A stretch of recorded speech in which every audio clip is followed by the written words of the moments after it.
How do you take church in a political direction? Why would you even want to do that in the first place? Is it even biblical? Aren't we supposed to just preach the gospel and let the chips fall where they may?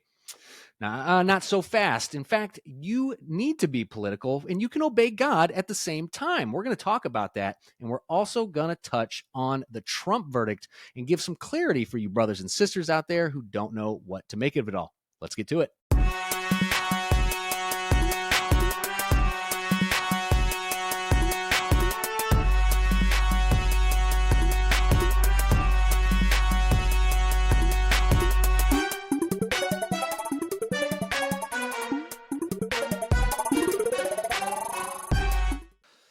Welcome, brothers and sisters, to another episode of Anatomy of the Church and State. I am your host, Jeremiah Campana, and on this podcast, if this is your first time joining us, what we do here is give you the tools you need as Christians to navigate, make sense of, and change our cultural and political landscape, explore our relationship with civil government, and the ideas of freedom and liberty. Before we get started, would you kindly hit that like button, share the show with your friends, and subscribe to this channel if you're not. With me today, I have an all-American water polo player and national finalist swimmer.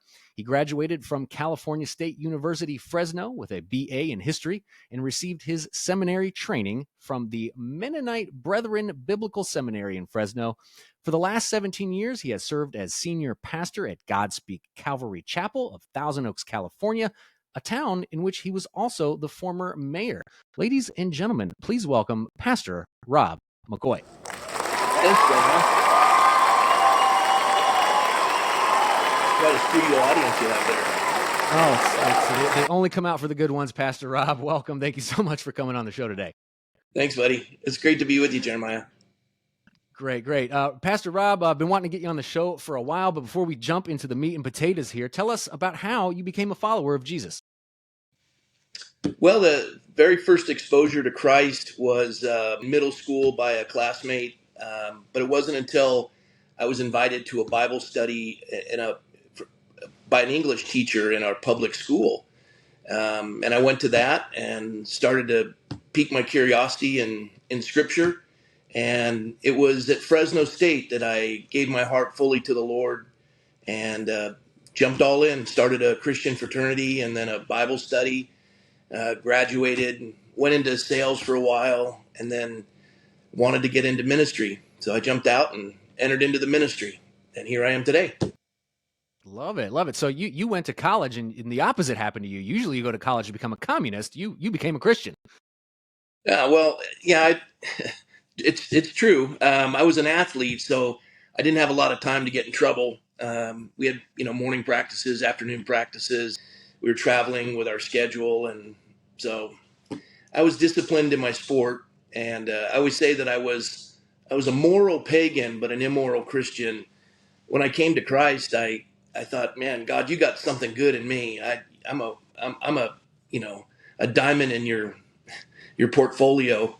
And he showed me how quickly I can reach the end of myself. He showed me what I truly am without him.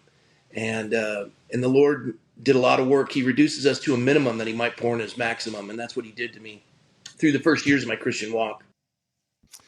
That's awesome. Yeah, I've listened to a lot of stories in the last year plus that I've been doing this podcast, and it's just amazing what he can do and the way he works within you and just changes you completely. I love it. Pastor Rob, tell us about Godspeed Calvary Chapel. What are you guys all about there? Well, we're part of the Calvary Chapel system of churches. I think it started in 1967 with Chuck Smith. There's about 1,800 plus or minus around the world. One of the fastest growing church movements in modern history. And I served as an assistant pastor under Don McClure, who now heads up the Calvary Chapel Association, when he was in San Jose. And then I was called to take over an existing church, which was Calvary Chapel Thousand Oaks. And I got here in 2001, April 1st, 2001, April Fool's Day. And I've been pastoring here ever since. And like you said in the introduction, I ran for the state assembly. I won the primary, lost the general. My opponent vacated their seat on the city council to take the assembly seat. And so I ran for the vacated seat and I won, and then I won re-election. And then that brought us into the COVID era and all kinds of stuff went down. It was fun. But Yeah, good times during the COVID era. yeah. A lot of tests during that time period for sure. We're gonna talk about some of that stuff actually. So Pastor Rob, you are my first interview since the Trump verdict as of this recording. It happened about a week ago, I think, to the day.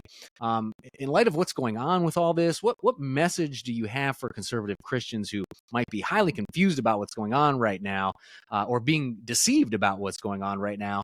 Because at least judging from Christian Twitter and Christian Instagram and social media, there's a lot of conflicting opinions flying around. What do you have to tell us about the verdict? Well, I maybe Christians are struggling, but for the most part, Middle America isn't, in the sense that on the day that the verdict was placed upon President Trump, his poll numbers went up 6 points. He's now raised over $200 million, the highest amount raised for any candidate in the Republican Party for a single day. It's remarkable. The American people see this as an unjust ruling. It was a stacked deck. And if folks still are confused about that, and they're saying, I can't, even early on when he ran for his first term, I heard Christians saying, I can't vote for a man who's been 3 times married and twice divorced, and by his own admission has probably slept with every woman in New York. You just go down the line. His tweets are caustic. He's bombastic. He's misogynist ad infinitum. And yet, I would always say to those folks, then what are you going to do? Vote for the opposition, where they believe in the dismemberment of a baby up into the 3rd trimester brutally? Is that who you're going to vote for? Where God's not on the platform of that party? They don't believe in traditional marriage. Is that, as a Christian, what you're going to vote for? And they say typically, no, I'm going to vote for a third party. Well, voting for a third party is voting for the opposition. And why wouldn't you vote for this man? Because of all the things you listed? They say yes. I say, well, that's fine, but take Samson out of the Hall of Faith. Name one moral thing about Samson's life. He was in a prostitute's bed all night, and the Spirit of the Lord came upon him. He went to go pay off a gambling debt, and the Spirit of the Lord came upon him. He was prophesied from his mother's womb that he would deliver God's people, and he had a Nazirite vow, and you think this kid is going to be something spectacular. I mean, basically he was homeschooled and totally, ingrained with the teachings of the Lord, and the very first words out of his mouth when we see it in Judges is, get that Philistine woman for me, Mom and Dad, I want her. He went off the reservation. And you wonder, why is he in the Hall of Faith in Hebrews 11? There's no way to come up with anything moral about that man's life. But you find in Judges 14:4, what Samson's parents didn't realize is God was seeking an occasion to move against the Philistines. Trump is not the pastor-in-chief. He's the commander-in-chief and the bodyguard of Western civilization. And I would say to my Christian brothers and sisters, if you truly are committed to the things that matter most, who's done more for life in modern history than President Trump? Nobody. Overturned Roe v. Wade by the placement of judges. Every president promised this, Republican president. No one ever did it. He did. Every promise he made, he kept. And now you're watching, and if as Americans you can't see the spike in inflation, and you can't see the porous border and innocent people whose lives are being endangered by the attempt of the left to populate every major city so they can mess with the election, then you have your head in the sand. And listen, silence in the face of evil is consent. You have to participate. You don't have to like him. But the opposition, if that's who you want to vote for, or voting for a third party, which is to vote for the opposition, then you're consenting to the evil that's being perpetrated on us. So I would say to Christians, politics is a blood sport, but it's also the highest form of community because it combines morality with sociability. How do we get along? And if you think that you can abdicate your responsibility as a Christian, when Jesus said the greatest commandments are to love the Lord your God with all your heart, mind, and soul, and to love your neighbor as yourself, and on these 2 commandments hang all the law of the prophets, wouldn't you want for your neighbor to have freedom for their kids where they don't have to be indoctrinated, especially out here in California with a transgender mess, allowing young children to be mutilated without parents' consent, their bodies mutilated. Your silence is consent to that evil, and we can't do it any longer. And so I would just encourage Christians, suck it up and deal with it. You made some good points there. That's one of my favorite quotes by Dietrich Bonhoeffer. The silence in the face of evil is evil. It's complicit with evil itself. Yeah. Would you then apply that? Does that apply for the ones who are just unwilling to vote? Because I do see some Christians that are like, I don't see a good someone I can vote for on either side. So if I can't vote for somebody biblical, I'm just not going to vote for anybody at all. Does that apply to them as well? Then it's like, well, you are then being silent if you're unwilling to participate at all. Or do they have some validity to, hey, I hold such strong biblical values that I can't break them for any candidate? That's moral pietism. You're wanting to prove how moral you are by, you say, I don't want to vote for the lesser of two evils, and somehow that makes you more moral. Listen, you'll always be voting for the lesser of two evils unless Jesus Christ is running for office. And we must contend for the welfare of our neighbor. You've been commanded to do that. And Leviticus 20, if Molech, if you know your neighbor is sacrificing a child to Molech and you do not speak up, God will hold you accountable. Silence is consent. I can't say that anymore emphatically. Silence is consent. And the unwillingness to pull a lever in a constitutional republic where you have the ability to protect your neighbor and their children, and you won't do it, he who knows the good to do and does not do it, to him it is sin. And I would just simply say, you can't get away with that before the Lord. He who knows the good to do and does not do it, to him it is sin. These children are being mutilated. Look at Chloe Cole. At 15 years of age, they gave her a double mastectomy. She never even had suicidal thoughts till after that mess. And they did it to her in Virginia. And there were enough Christians there, if they had shown up at the polls, to stop that. What's going to be enough for you to speak up? What's going to be enough for you to vote? Men and women bled and died so you have this right. No, let me correct that. Men and women bled and died so that you have this responsibility to protect freedom.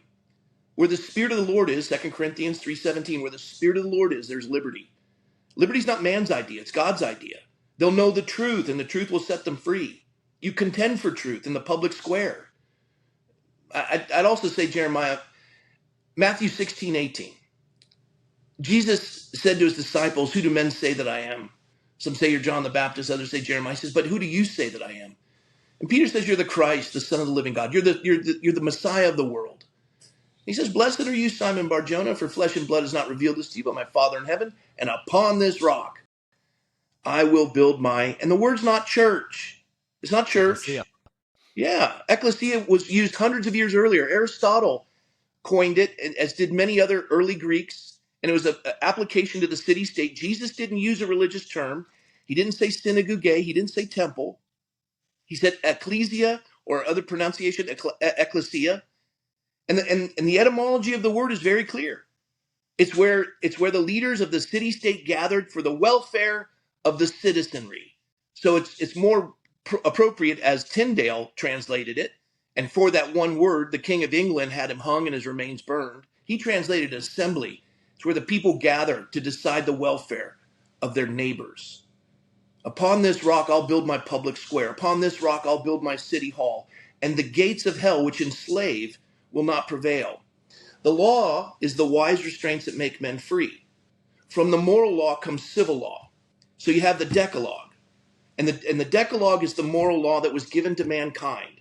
One God, no idols. Don't take the name of the Lord your God in vain. Honor the Sabbath day, keep it holy. Honor your mother and father to go well with you. You live long on the earth. Don't commit murder.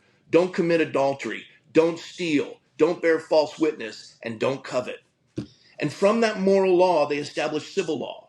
And with that civil law being established by moral law, it becomes the wise restraints that make men free. It doesn't save, but it points people to Christ, as it says in Galatians 3. The law is a school teacher, a guardian, to point us to Christ until faith comes. And so when we apply the moral law on the edifices of our buildings and our schools used to teach the Ten Commandments, these are the wise restraints that make us free. They point us to truth, the laws of nature and nature's God.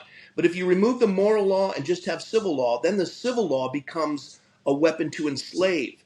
It's used against the citizenry. Your business is non-essential. Your church is non-essential.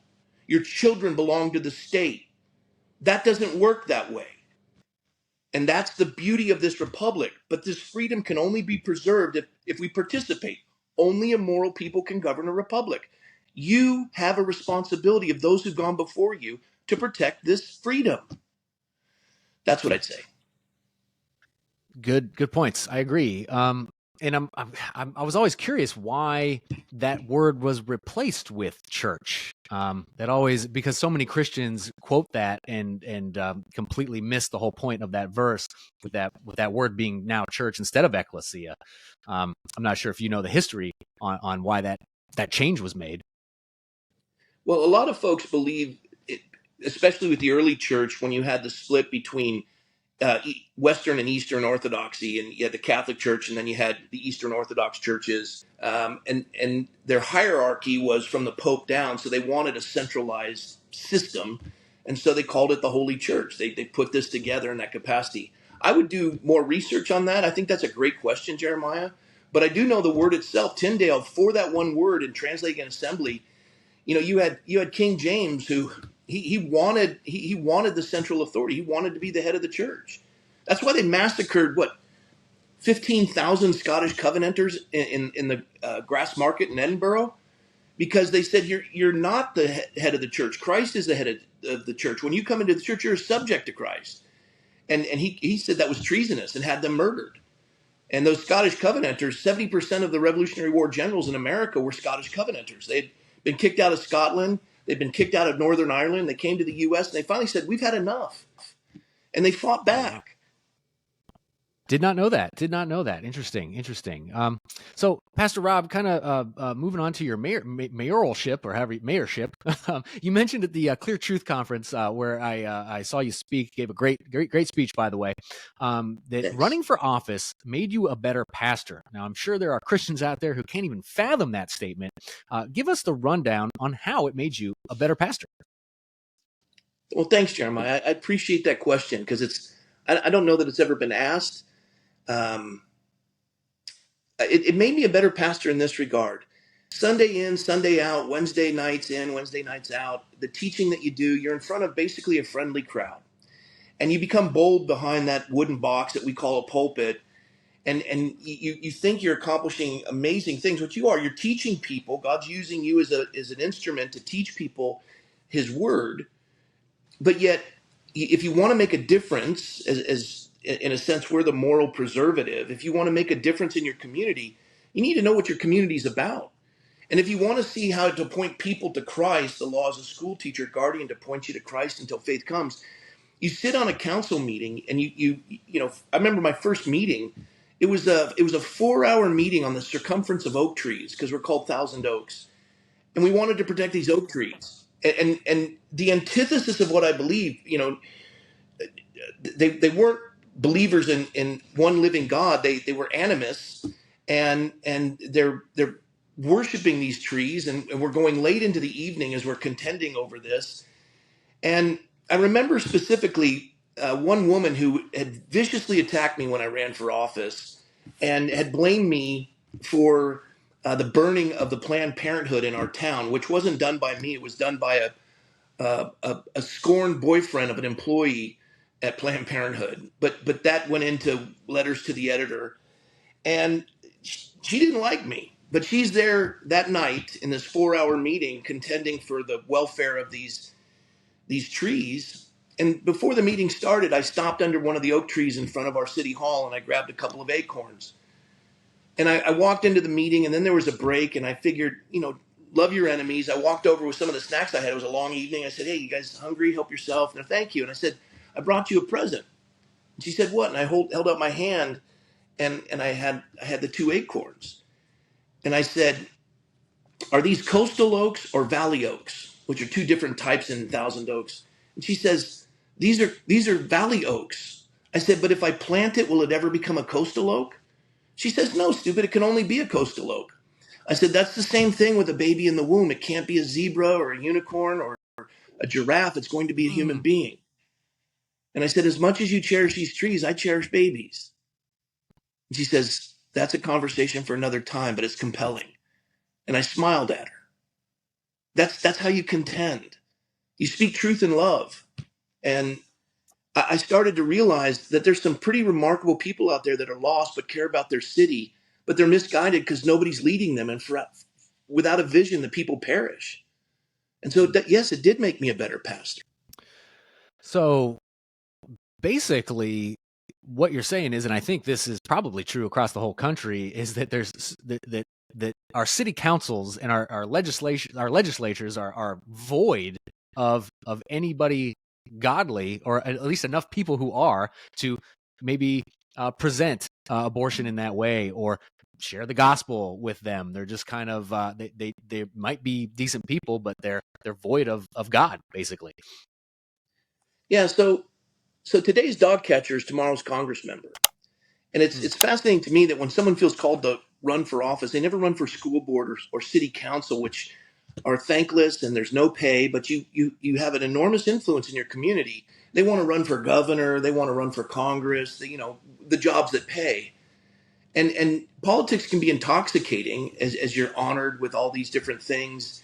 And you start to kind of believe your own press, which is dangerous. And we'll often have, when I see people run for office, you'll have a good candidate, but a terrible legislator. Or you'll have someone who'll be a really good legislator, but they're a terrible candidate. And what I mean by that is a good candidate, they're making phone calls, they're walking precincts, they're raising money, they're doing great marketing, and they're out there. But when it comes to legislating, they're going to be awful. But they've got a really, great track record and all this stuff behind them, and they've got all the support and the endorsements. And then on this end, you have a really good legislator, somebody who has backbone and is really good and will stand with moral conviction, but they're a terrible candidate because they think that they've put their name forward, so they should automatically be elected. God doesn't do it that way. You're asking to take the sovereignty, because the preamble of our Constitution is we the people of the United States in order to form a more perfect union. The sovereign in America is in the first three words, we the people. So a candidate is asking to take my sovereignty on loan, my authority on loan to represent me. And the articles of the Constitution don't give us any rights. They protect us from someone who is representing us from stealing our rights. Anyone running for office or anyone serving in office or anyone in the military or police force has to swear to defend the Constitution against all enemies, foreign and domestic, because that protects us from them weaponizing the government against the citizenry, who is the sovereign.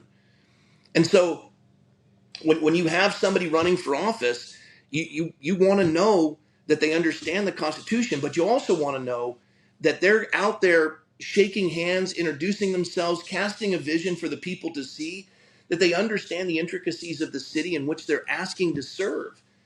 Those are two combinations, and you look for that. Whenever someone asks for my endorsement, I ask them two things.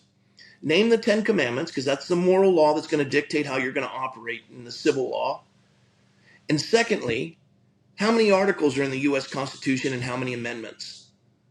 I guess that's technically three questions. If they can't answer it, I say, as much as you are a nice person and you have a heart to do this, why would I have you run for an office to represent me when you don't even know the articles that protect me from you taking my sovereignty as a citizen? You're going to swear to defend something you don't know anything about. Go do your homework, and then we'll talk. And the good candidates come back, and we get them to run for office, and you set that vision. Everyone has to participate. Yeah, no, I agree. Everyone does have to participate in order for this country to function properly. And I think there is a lot of ignorance out there in regards to, like you said, the Constitution protects us from the government. It doesn't grant us the rights. It protects our rights from tyranny and the Declaration of Independence. And people think that that's what's granting us our right to whatever. And I just, how we got to be this ignorant about our own founding documents says a lot about the education system. But do you think it works the other way around? You said being a mayor made you a better pastor. Do you think running for office or being civically involved makes you a better parishioner? Oh, absolutely. When I vacated the office during COVID, a friend of mine, a congregant of mine of our fellowship, he ran for the vacated seat and won. He's a young guy, and he's more passionate about these things than I am, and he's a business owner, and he's highly involved. He's a good family man, and he's been raised in the church. He has a love for the things of God, but he was a professional skateboarder, and he knows the world well enough and all the different aspects of society that he's actually a better legislator than I am, exceptionally, I think. He's got his head, to where the most needed issues are. He's got his hand on the heartbeat of the city. It has made him very involved in the congregation because he sees how valuable the things we're doing with the citizenry of the community and what it's done. I mean, Jeremiah, in just the short amount of time where we've done this, our little fellowship, it used to be maybe 300 people on a Sunday, a good Sunday. COVID hit and we exploded to about 1,500, 2,000. But it's online that we have a tremendous following. And it's changed our community. Our county was purple at best, blue at worst. And the reason why the House is controlled by the Republicans is because New York and California overperformed.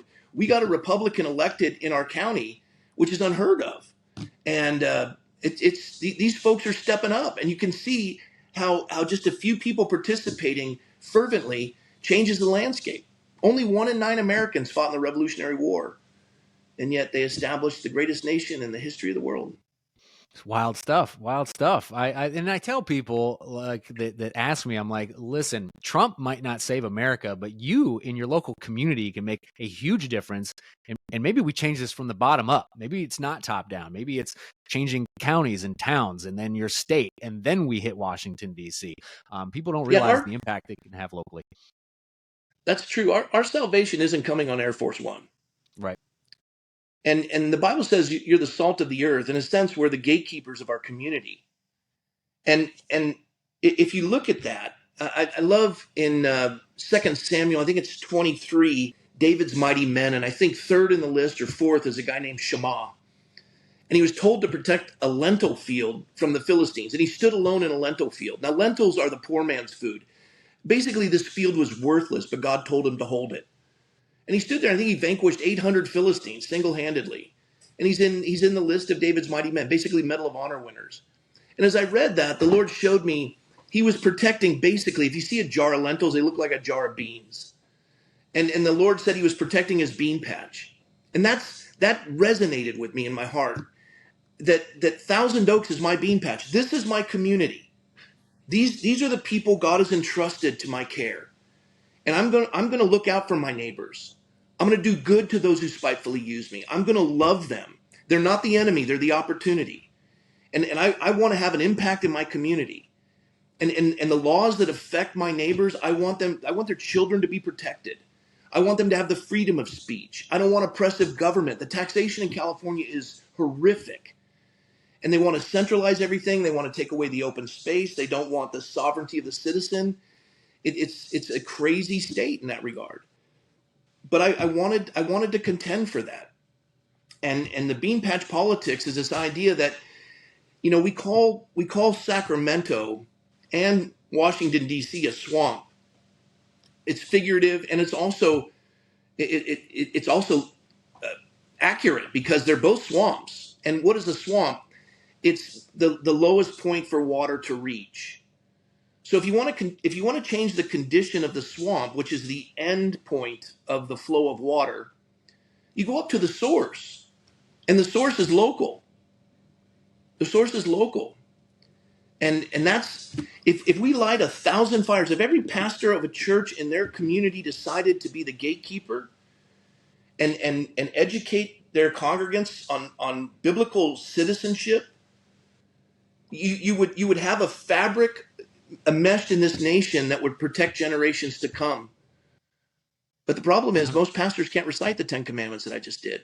The problem is most congregants can't recite the 10 Commandments. The great problem is many of us don't even know what a republic is. We don't even know what the Constitution does.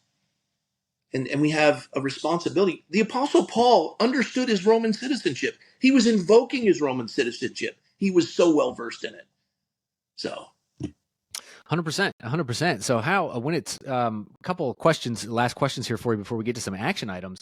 Jeremiah, you're really good at this, man. These are good questions. I appreciate it, man. I appreciate it. So how do we? You said they're not the enemy; they're their opportunity.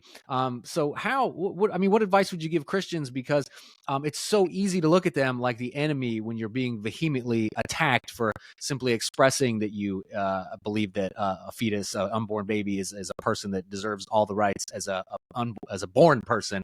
That you believe that marriage is between a man and a woman.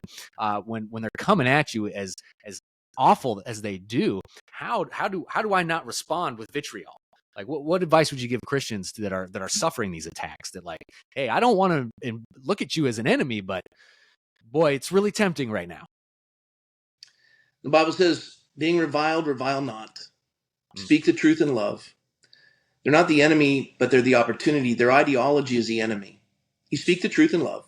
The best way to speak the truth in love is spend time with them.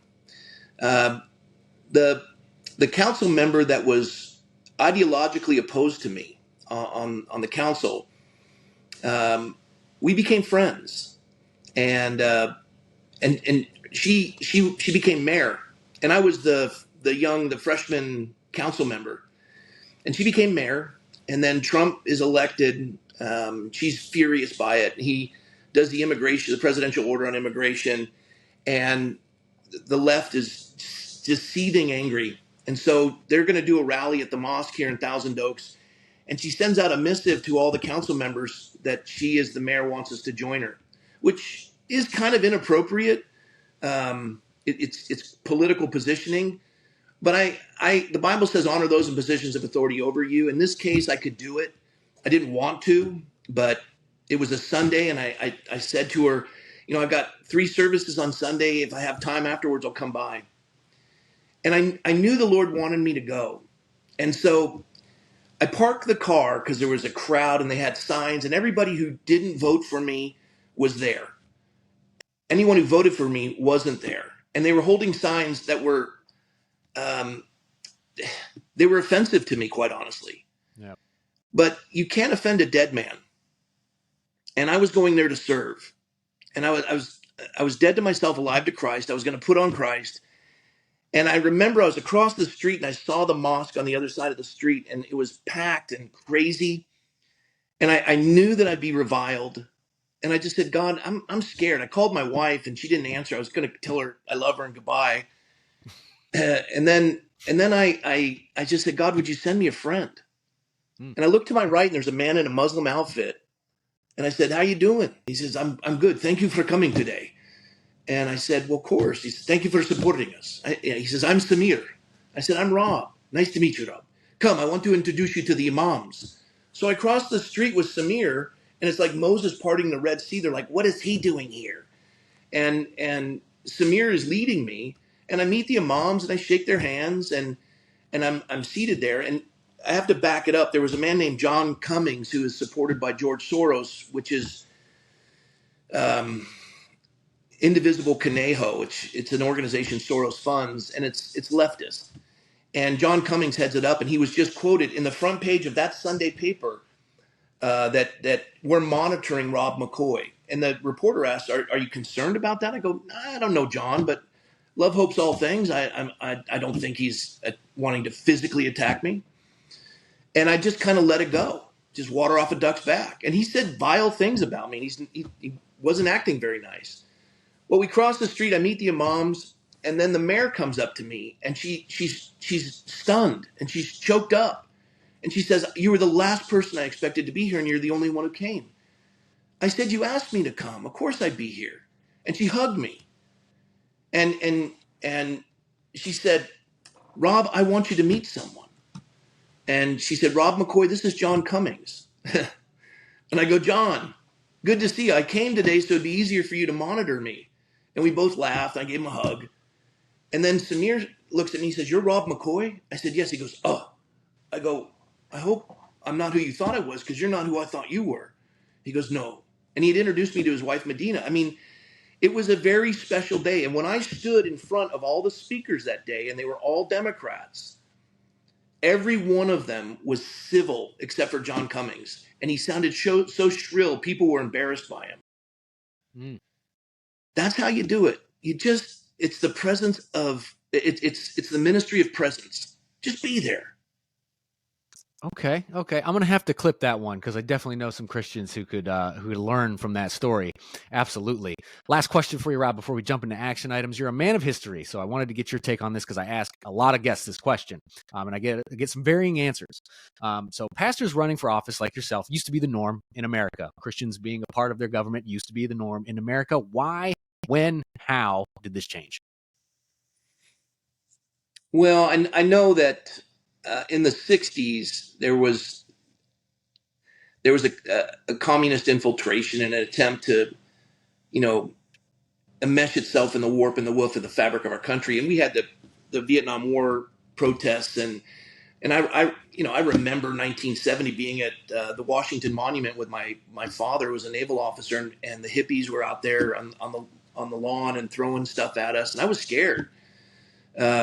And I remember the nation being in turmoil, and all of our young people had checked out of the church into Eastern religions and experimental drug use, and they ended up awash on the shores of California.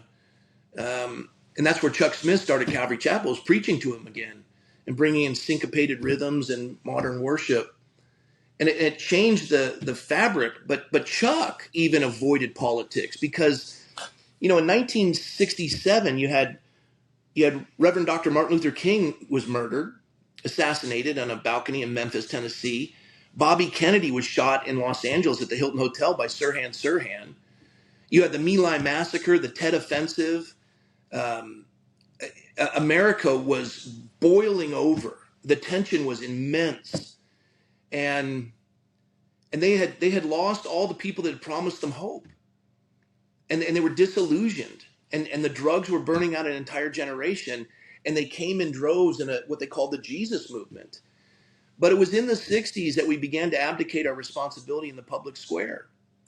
I could make a case that you could even go back to Franklin Delano Roosevelt with the New Deal and the alphabet soup administrations, where the care of the community was taken over by the government, and welfare became the state responsibility instead of the churches.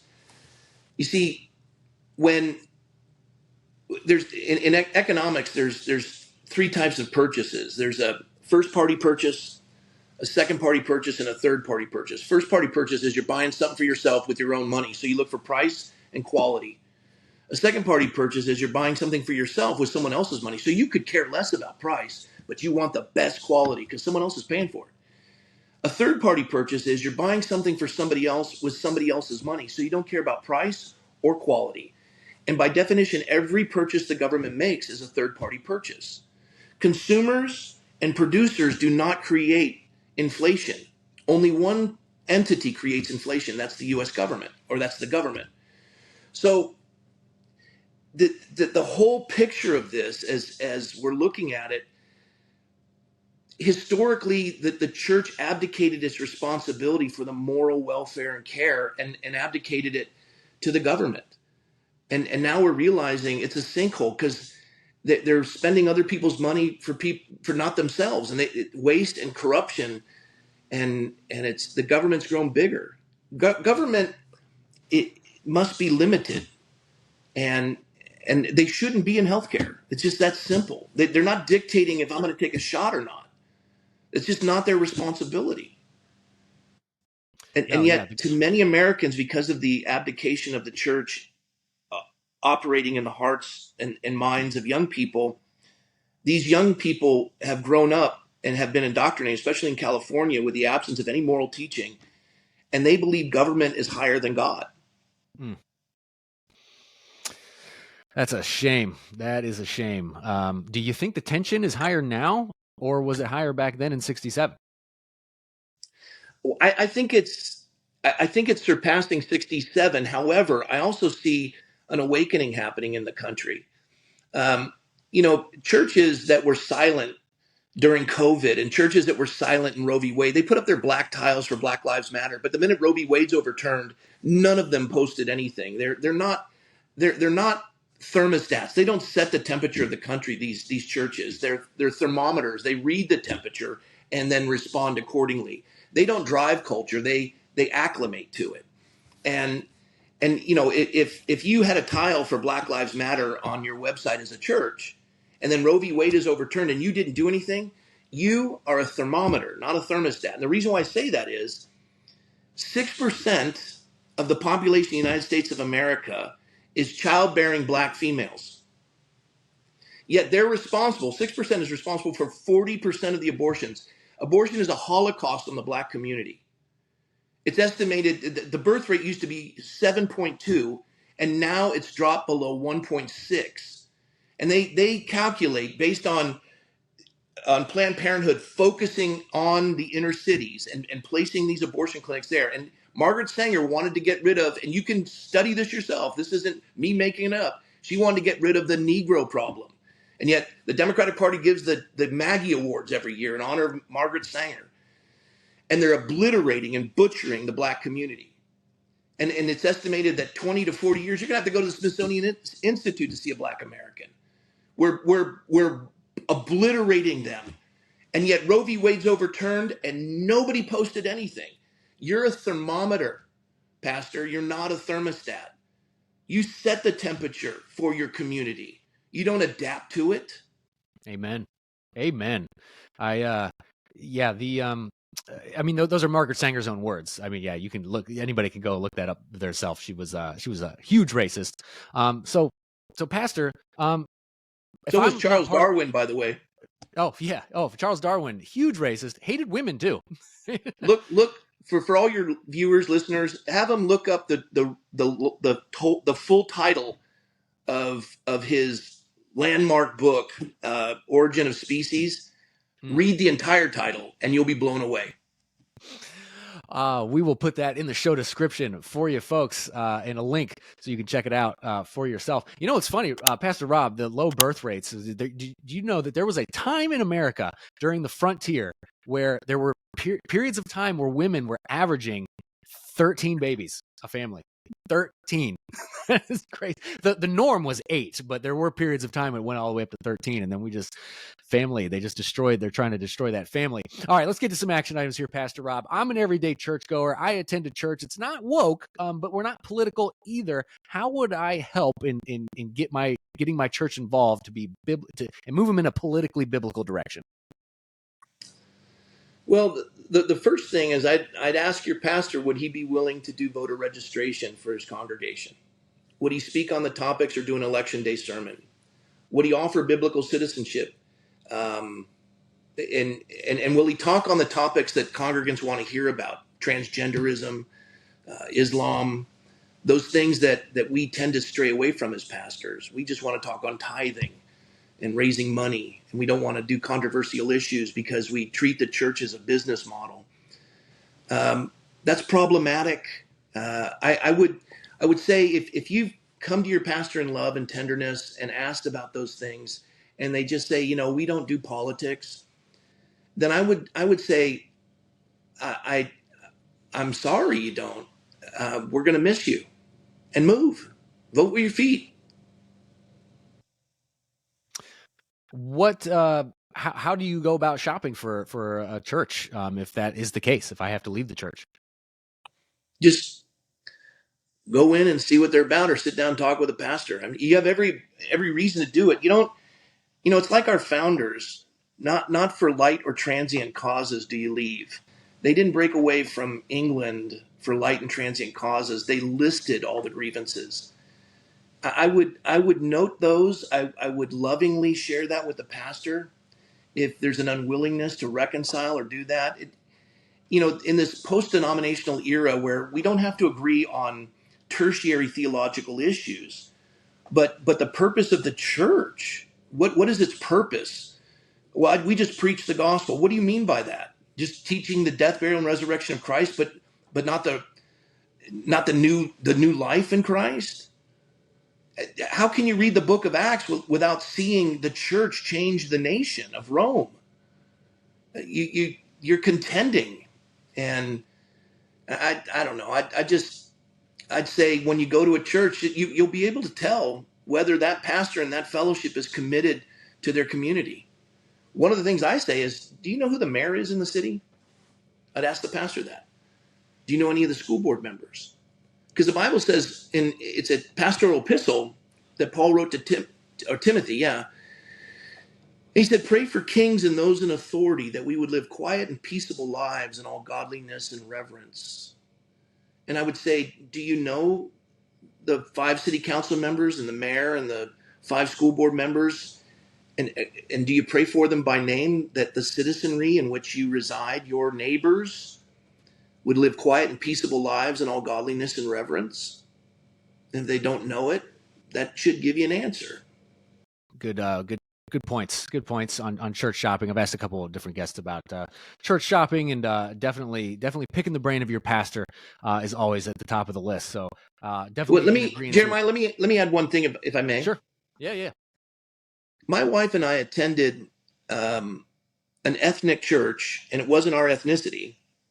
We attended it for 4 years.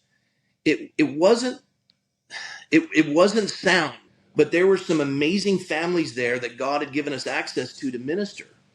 And the church gave us permission to do that. So we weren't violating their authority. We were ministering to these young couples that ended up being very profound in the community. But I had to deal with senior pastors that didn't believe in the inerrancy of God's word.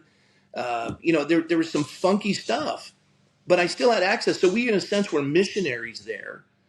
So we were getting fed at another location, but we were serving in this location.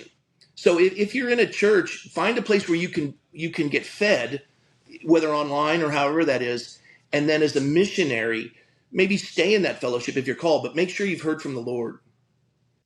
Gotcha. So, is it okay to get fed online, or should I make it a priority to be somewhere in person? Well, you do need to make a priority of being in person. The Bible says, "Do not forsake fellowshipping with the saints." That's koinonia. Watching church online is like watching a fireplace. You can see it and hear it, but you can't feel the warmth. Right. You want to be involved in people's lives. So you're getting fed online by the teaching, and you're applying the teaching where you fellowship. Does that make sense? Mm-hmm. Yep. Gotcha. Okay. So let's say my pastor is okay with some political stuff, right? So how can I help motivate my brothers and sisters who might still be on the fence? Do I start a small group and show biblical citizenship class? What does that look like? How do I motivate my brothers and sisters? That biblical citizenship class has revolutionized our county. The first time we offered it, we probably had 20 people do it. The second time we did it, we had almost 500 people do it. And every one of those folks is involved in some capacity in the community. You can't go through the 7-week course, I think it's 7 weeks now, without being profoundly affected and educated. So I would say try to get a biblical citizenship class going, or do a home study and offer it there.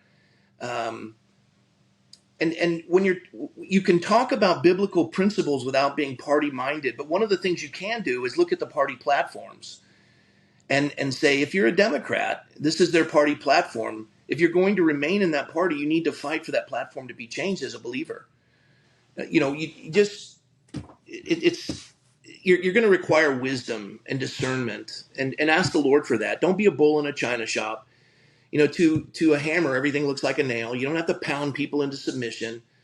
You love them, you understand them, and spend time with them. And you're going to start to realize, if you ask questions when you're sitting with someone, instead of trying to tell them, instead you ask them questions, they're going to give you a roadmap to their heart by their answers. Just listen.